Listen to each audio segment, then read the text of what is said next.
उतरे पवन साँझे जोगिए के आल बैसी गेल बाबा के दुआरी गे माई बैसी गेल बाबा के दुआरी गे माई घर सँ बाहर भेली गौरी कुमारी जोगिया के भिक्षा दिया गे माई जोगिया के भिक्षा दिया गे माई उतरे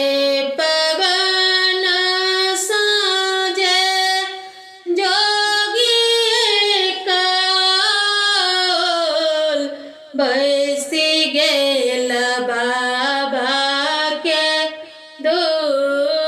दुआरी गे माई भिखियो ने लै छै जोगी मुखौ ने बोलै गौरी पर ध्यान लगाई गे माई गौरी पर ध्यान लगाई गे माई उतरे पवन साँझे जोगिए का आल बैसी गेल बाबा के दुआरी गे माई छोड़ू छोड़ू आयो जोगी हमारो अचरबा हम छियै बारी कुमारी गे माई हम छियै बारी